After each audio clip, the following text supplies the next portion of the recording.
Quero convidá-los a abrir comigo o livro de Mateus, novamente, né? Nós demos início à nossa série Construindo sobre a Rocha. Hoje estamos no quarto tema da série, né?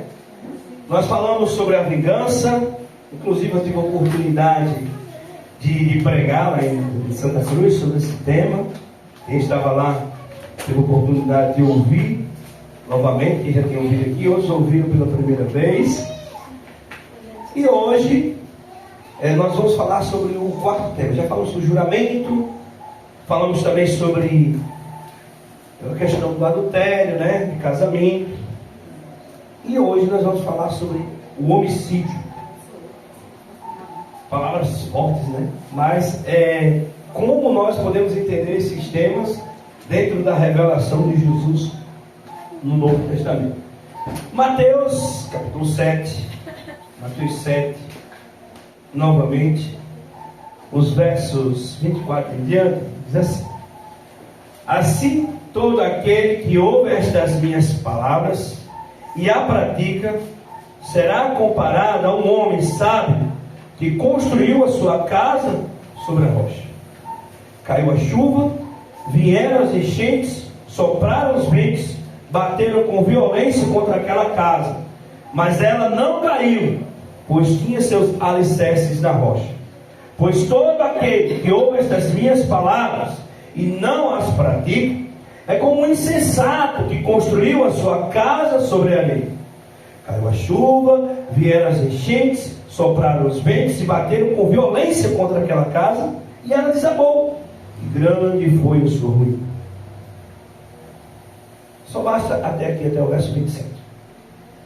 Irmãos, novamente, eu sempre disse que a série eu ia retomar essa ideia aqui, inicial, né? Quando Jesus fala assim: aqueles que ouvem estas minhas palavras e as praticam.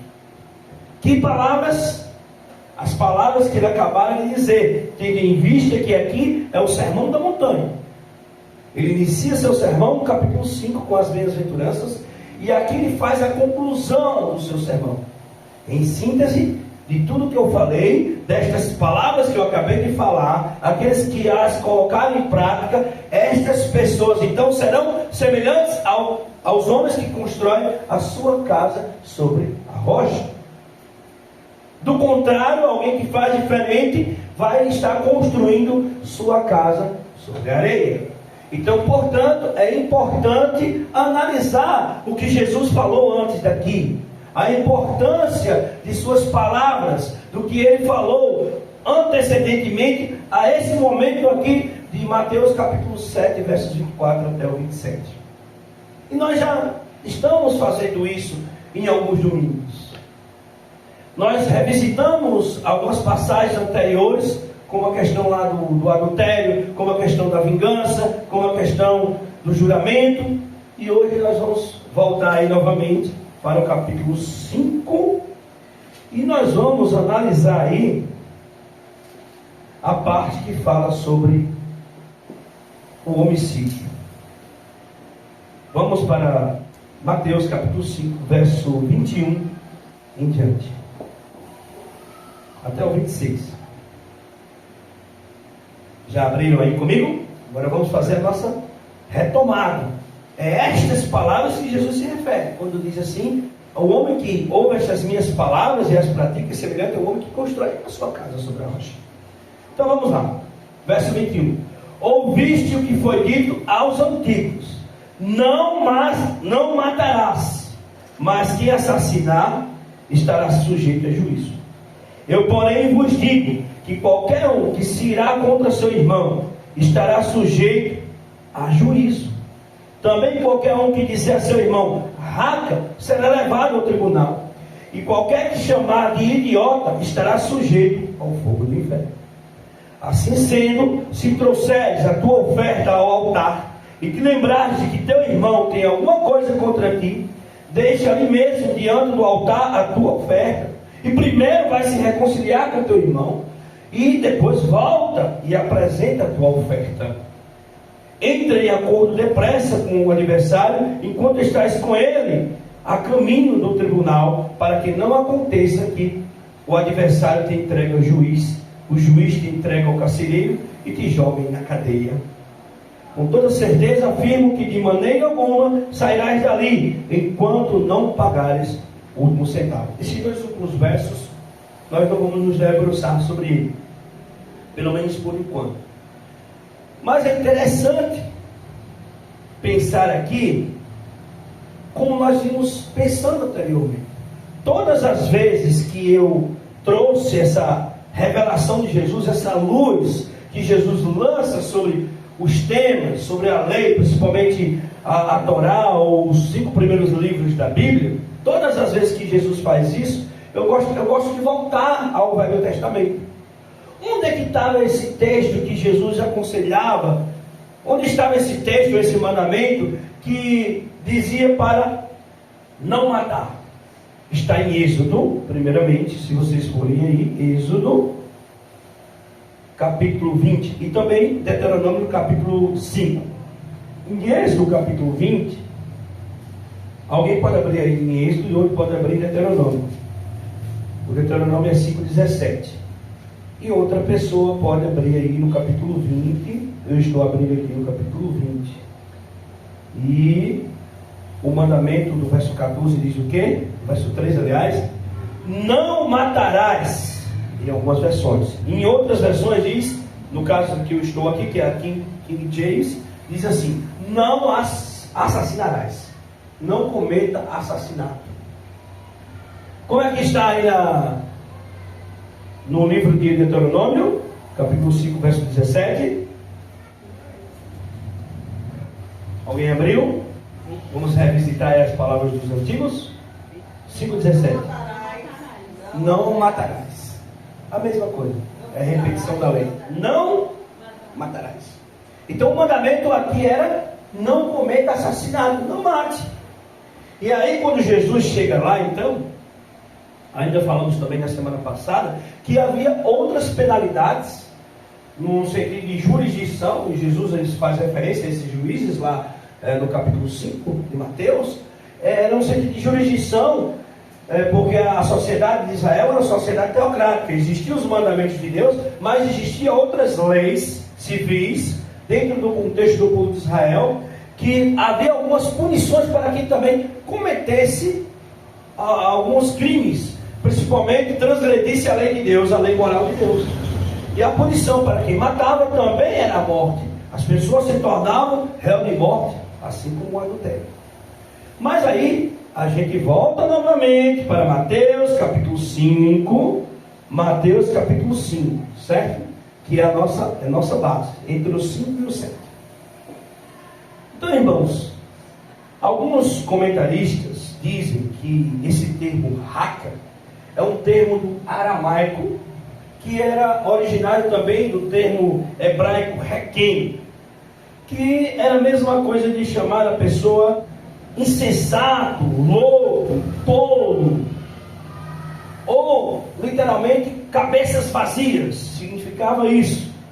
Depois tem um outro termo, um termo more, chama more do grego, que queria dizer desgraçado. E o que era um desgraçado? Aquele que era réu de juízo, réu do fogo do inferno. Por isso que Jesus faz essa referência no texto, e que aquele, porque eles temiam o fogo do inferno, e Jesus diz: olha, vocês acusam ou chamam muitas pessoas que vocês consideram de menor, que vivem numa camada socialmente prestigiosa, ou numa casta religiosa menos valorizada, vocês chamam de desgraçados, achando que está no inferno. Eu quero dizer o seguinte: qualquer um, vocês ouviram o que disse os antigos? Não matarás, não cometerás assassinato, que na compreensão deles era tirar a vida de alguém. Eu estou dizendo que se você começar a chamar seu irmão de desgraçado, claro que chamando outra pessoa de idiota, de burro, de cabeça vazia, fazendo isso, você está matando. Porque Cristo está considerando aqui o assassinato não apenas no sentido físico, mas também no sentido de agressão verbal. E uma das piores agressões que poderia se ter na época de Jesus era o desgraçado, porque o desgraçado era alguém sem graça no sentido não de humor, de riso, mas uma pessoa sem Deus, destinada ao fogo do inferno. Então, nesse sentido nós podemos dizer assim: alguém que se julga melhor que outro, que considera o outro desgraçado, que é juiz do outro, lançando-o para o inferno. Ao fazer isso, você está matando. Você também é um assassino, igual como alguém que tira a vida de outra pessoa. No momento da meninice, na imaturidade espiritual do povo de Israel, lá no passado, matar era apenas tirar a vida de uma pessoa. Eu quero dizer que na revelação, hoje havendo Cristo, havendo Deus falado muitas vezes aos pais, pelos profetas, pelos seus antepassados, hoje, nos últimos dias, nos falou pelo Filho.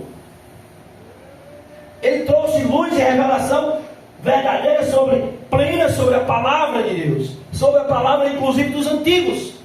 E pensando nas palavras dos antigos, a compreensão que vocês têm do mandamento do não matar está equivocada.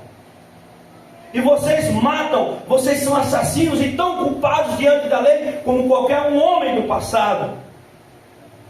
É isso que Jesus está dizendo para eles. Era na realidade um termo desumanizador, um termo que poderia ser interpretado como otário, idiota, tapado, lerdo, burro, jumento. Desculpa as expressões, eu usei assim, porque é assim que a gente usa.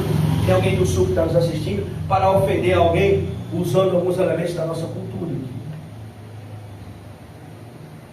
E aí, o que Jesus estava dizendo aqui, feria os fariseus, aqueles que se sentiam diferentões, feriam a sua moral farisaica, porque eles eram homens da lei, que estavam acostumados a rebaixar e humilhar as pessoas que eram socialmente ou moralmente inferiores a eles. Ora, vocês que se dizem homens da lei, interpretam a lei pela letra apenas, na sua formalidade, na sua exterioridade, vocês esquecem um verdadeiro sentido. Porque se a lei de Deus é criada como uma expressão de amor, machucar alguém, ofender alguém, ou humilhar alguém, é também uma forma de matar. É isso que Jesus está dizendo. Rebaixar alguém é uma forma de matar. Mas como? Como? Um fariseu, moralmente superior, pertencia a uma casta religiosa importante da época de Cristo. É só olhar para a oração lá do fariseu e do publicano, naquela parábola que Jesus conta. Ali ele reflete bem quem era o fariseu. Porque o fariseu, ele chega no átrio do templo, no meio lá do átrio, o publicano fica de longe, nem se aproxima. Não como alguém que chega na igreja e fica lá no banco de trás.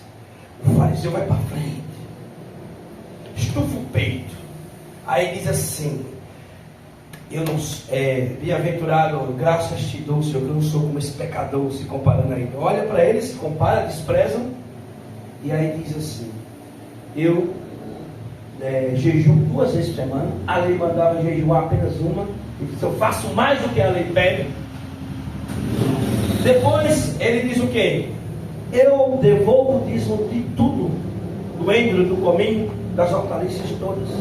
Inclusive nós estudamos na lição da escola bíblica ontem que eles devolveram o dízimo de coisas que até o dízimo já tinha sido devolvido.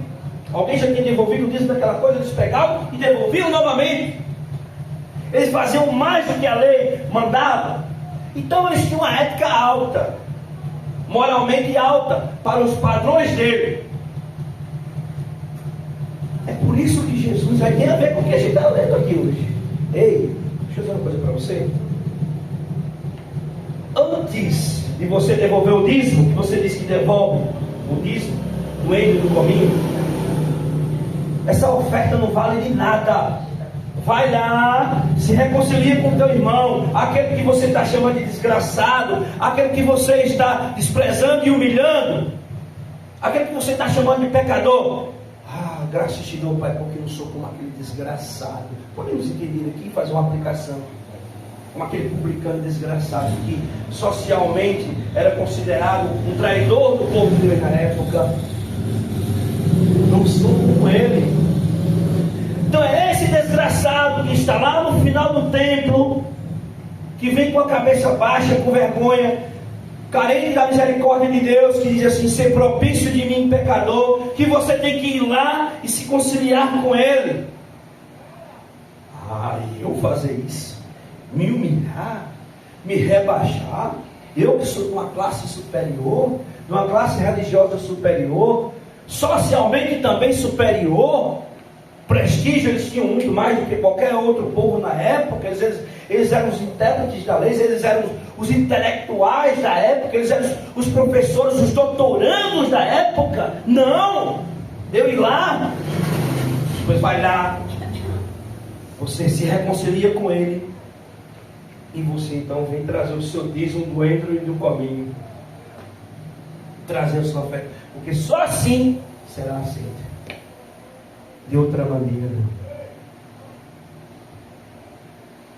Contexto de Cristo, irmãos. Possivelmente, muitas pessoas de sua época já haviam sido humilhadas pelos fariseus. Por isso que Jesus faz isso. Olha, vocês viram humilhando as pessoas, mas caiam em si que o que vocês fazem diante da lei é o mesmo que matar. De alguma maneira, eles tinham, de certa forma, machucado alguém por suas palavras duras e odiosas. Alguém tinha sido ferido pelas palavras duras e odiosas daqueles fariseus. Então Jesus queria fazer eles entender que, como exímios cumpridores da lei, o mandamento que pedia para que eles não fossem assassinos, não era então uma realidade em sua vida. Poderia ser na aparência, na exterioridade, mas não era de fato na sua realidade. Porque eles, de alguma forma, em algum momento, por humilhar alguém, eles eram assassinos. E agora, irmãos, eu vou fazer algumas aplicações para nós hoje.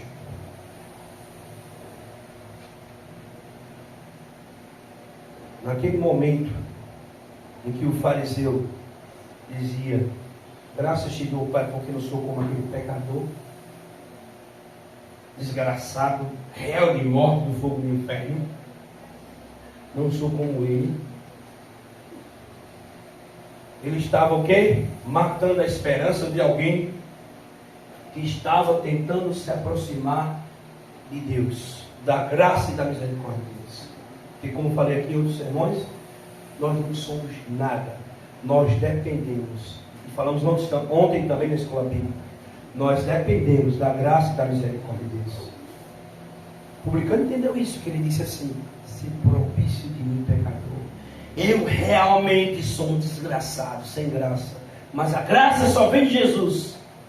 Porque nós não somos, a nossa justiça, como diz a Bíblia, é como trapos de imundícia. Nós não temos graça nenhuma. Nós somos realmente desgraçados. Nós somos realmente réu de juízo do fogo eterno. Estamos condenados à morte eterna. Nos condenou. Por quê? Porque pecamos. O salário do pecado é a morte. Está em Romanos 5,12. Assim como por um só homem entrou o pecado no mundo, pelo pecado entrou a morte, então a morte passou a todos os homens. Enquanto pecadores e na condição de pecador, nós estamos mortos. Mas Jesus diz o quê? Eu sou o caminho, a verdade e a vida. Amém. É a vida de Deus em nós que faz viver. Porque nós só geramos morte, só geramos pecado. É a vida de Deus sobre nós que gera vida. É a graça de Deus. Nós não somos ninguém. E agora, irmãos, vou fazer algumas aplicações práticas. Eu não sei se o meu amigo Jefinho está assistindo. Eu repassei aqui um link para ele, que já esteve aqui em outros momentos. Ele falou que ia assistir. Ele vai ouvir essas próximas palavras, porque quando eu estava preparando esse sermão hoje, eu me lembrei de algumas conversas que eu tive com ele, né? E o que eu vou falar aqui, irmãos, é algo que eu tomo para mim. Estou dizendo para vocês como um conselho para a igreja, alguém que vai assistir posteriormente, mas eu falo para mim. Vocês pararam para se perguntar ou para analisar, ou para refletir que o que Jesus disse para aqueles homens, Ele disse para nós hoje também? Será que muitas vezes, em nome de uma falsa moralidade, como os fariseus tinham, nós não estamos agindo de bom modo? Matando sonhos de pessoas, destruindo sentimentos. Às vezes nós nos deparamos com pessoas com uma moralidade, com uma falsa moralidade terrível, mas vive destilando ódio, humilhando pessoas. Isso é uma relação de um casamento em que uma das partes humilha a outra, ou uma pessoa tem que ser submetida a viver uma relação abusiva, em que as pessoas não são valorizadas dentro do próprio relacionamento. Isso pode acontecer no contexto familiar, de casa também, filho com os pais com os filhos, e as pessoas vivem matando e vivem sendo assassinadas diariamente, ainda pensando no contexto e o significado que Cristo deu para esse mandamento. Quando muitas vezes a gente diz assim: eu estou sendo autêntico no que eu estou falando, eu sou sincero, eu digo o que eu penso. Será que você está sendo sincero de verdade? Eu tenho que valorizar isso em você como algo positivo? Ou você não está sendo apenas um bruto, um indelicado, uma pessoa insensível? Às vezes, tem um cidadão que gosta de brincar. As brincadeiras meio pesadas lá na escola no trabalho, não é? Chega assim, alguém diz: rapaz, hoje eu não vou poder estar na aula porque eu vou para um enterro da minha tia, ela faleceu. Aí diz: mas rapaz, foi morrer logo hoje, no dia da aula. Deixa você dizer isso, hein? Às vezes a gente está sendo um pouquinho, às vezes é sem maldade, às vezes é querendo brincar, mas às vezes pode estar ferindo o sentimento de alguém, machucando, causando morte na vida de outra pessoa. Aí eu pergunto: as pessoas que fazem parte do seu ciclo de amizade, do seu ciclo de convivência, elas são abençoadas por suas palavras? Ou são amaldiçoadas? São diariamente consideradas desgraçadas por você, pelo que você diz? Será que o que você diz não tem sido motivo de traumas para ela?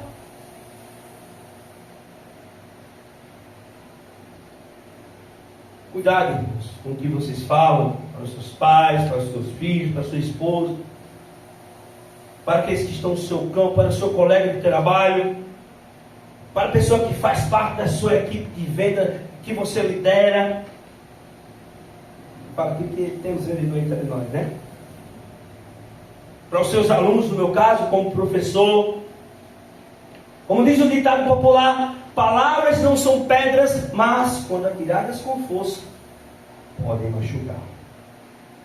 Então, não seja pedra de tropeço para ele. Não mate os sentimentos dele. Não frustre os seus objetivos. Não interrompa os seus sonhos. Uma palavra pode interromper o sonho de alguém. Eu estava dizendo assim, às vezes a gente faz inocentemente. É porque eu vou falar isso aqui no final do sermão. Todos nós somos réus. E Jesus disse isso para os fariseus e acaba nos alcançando por tabela de fogo eterno, igual, porque nós de alguma maneira somos indelicados. É próprio do Senhor. Por quê? Porque nós somos na condição de pecador. Nós vamos falhar, nós vamos machucar alguém, nós vamos humilhar alguém de uma certa forma. Seja em qualquer relação, de família, de trabalho. E às vezes a gente diz até inocente. Um aluno me questionou uma vez, muitos anos depois, eu nem sabia, conversando com esse aluno, ele chegou e disse para mim: lembra do que você falou? Eu fiquei muito para baixo. Eu achava que eu estava dando um incentivo. Eu cheguei para ele e disse assim: olha, por aqui ainda você é um aluno tão inteligente, eu achei que estava valorizando o aluno. E ainda não terminou. Ele disse que guardou isso para ele muito tempo. E recentemente ele comentou comigo. Graças a Deus. É bom que a gente sabe.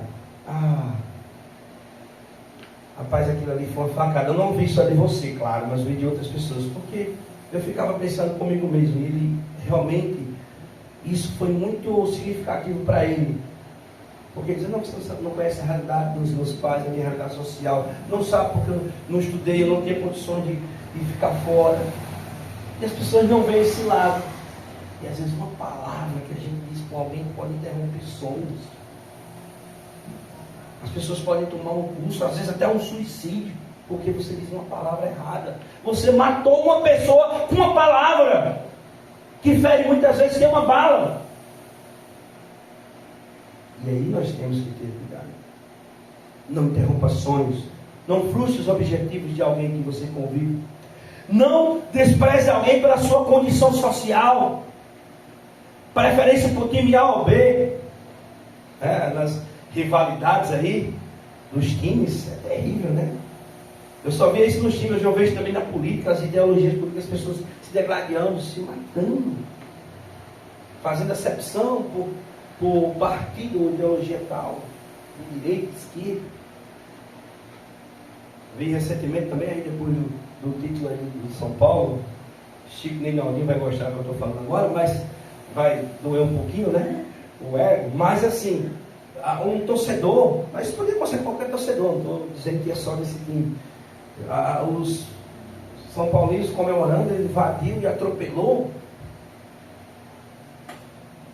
E às vezes as pessoas se degladiam, palavras mesmo, agressão verbal, se matam, ofendem, chamam de otário, nomes mais feios.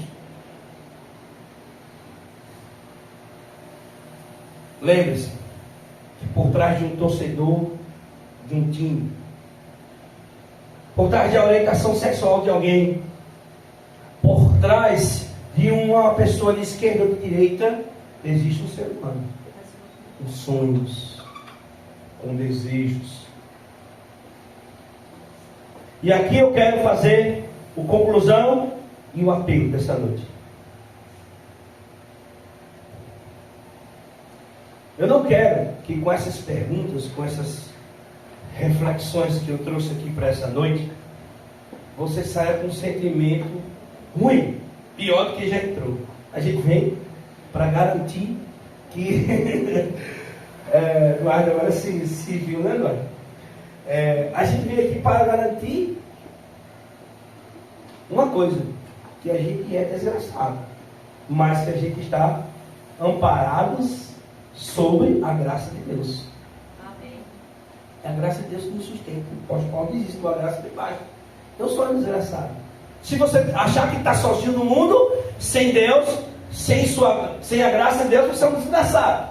Mas, se você entender que Deus é o que traz graça, lança graça e misericórdia sobre a sua vida, tenha certeza que você vai se alegrar e vai sair daqui contente.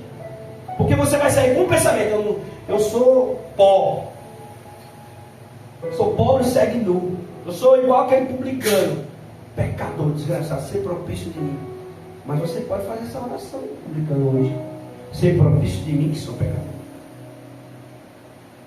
Então você pode sair daqui pensando: nossa, eu sou um assassino, não sabia? Você é um assassino, sim.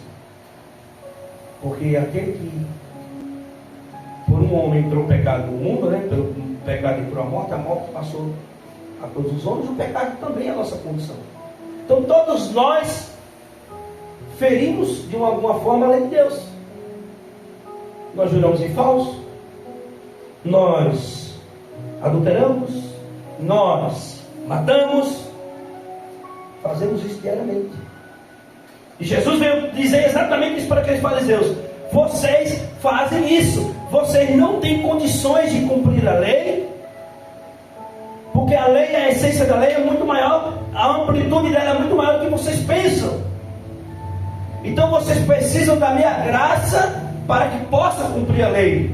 A graça de Deus agindo em vocês, e vocês vão conseguir cumprir. Então eu sou um assassino, e na condição de assassino, de adúltero, de alguém que jura falso, ou que comete todas as atrocidades contra a lei de Deus, eu sou igual aquele publicano: Senhor, se propício de mim, tem misericórdia de mim, pecador. Como já disse na pregação de hoje, nossa justiça é como trapo de imundícia. E que se a conclusão que você chega, depois de ouvir esse sermão, é que você é um assassino, parabéns! Porque Jesus diz o quê? O Filho do Homem veio buscar e salvar o perdido. Veio buscar e salvar o assassino, o adúltero. Que talvez na cultura de Israel e na mentalidade ainda de hoje, muitas pessoas acham que é aquele que só tira a vida da outra pessoa, de alguém que adultera apenas pelo ato. E Jesus disse, não é só com isso não. Então todos estamos na condição de perdido. A nossa condição não é melhor do que um bêbado que está na calçada. Não. Então o Filho do Homem veio buscar e salvar o perdido. Era isso que Jesus queria dizer, queria que os fariseus concluíssem. Olha, só que para fechar, para arrematar o sermão, irmãos, estamos finalizando. Era isso o que Jesus queria que os fariseus concluíssem. Mas sua falsa moralidade, seu senso de justiça própria, não permitiam que eles enxergassem que eles eram promotores de morte e não de vida. Vou repetir essa frase. Eu queria que essa frase ficasse com vocês. Qual é a nossa condição hoje que a gente tem que entender aqui? De assassinos, pecadores. Jesus queria que os fariseus chegassem a essa conclusão. Mas o que é que acontecia? A falsa moralidade dele, o senso de justiça deles, justiça própria, não deixavam que eles entendessem isso. Será que estamos aqui com mais um fariseu? Mais um fariseu? O mesmo raciocínio, raciocinando da mesma maneira daqueles homens? Se for assim, nós vamos continuar promovendo morte e não vida. Enquanto continuarmos com a mentalidade farisaica daqueles homens lá do passado, enquanto continuarmos com essa mentalidade, estaremos voltando agora para a parábola, que é o que motiva o texto-chave, estaremos construindo a nossa vida de fé sobre a lei. Se continuarmos com a mentalidade daqueles fariseus, é por isso que Jesus disse, olha, aqueles que ouvem essas minhas palavras e a praticam, constroem a sua vida sobre a rocha.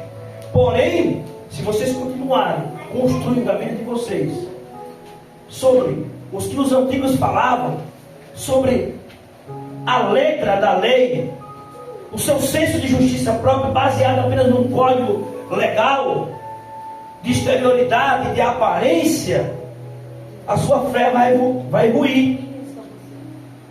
Você não vai permanecer firme na fé. Pode até permanecer por algum tempo com aquela aparência de falso moralismo, uma experiência cristã baseada apenas na moralidade. Mas um dia, quando essa pessoa se deparar por um problema mais sério, as tempestades da vida, talvez a morte de um familiar, a perda de alguém que ele ama muito, e que ele viu que mesmo sendo cumpridor da lei, jejuando 2 vezes, como os fariseus faziam, devolvendo o dízimo de tudo, sendo fiel, estando na igreja sempre, mas de repente vê tudo dá errado na sua vida. Como assim, Senhor? Está errado se eu estou sendo fiel e leal.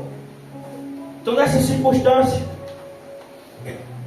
porque está construindo sobre esse falso moralismo, essa falsa vida de cristã, essa falsa experiência de cristianismo, a sua fé não poderá subsistir, a sua casa não poderá subsistir.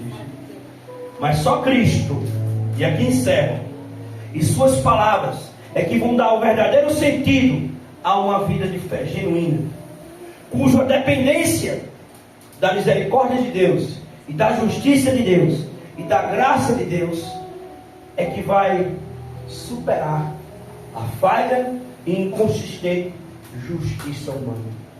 Que a nossa justiça, como eu disse hoje, é como trapos de imundícia. Somos assassinos, somos pecadores, estamos diretamente transgredindo a lei de Deus.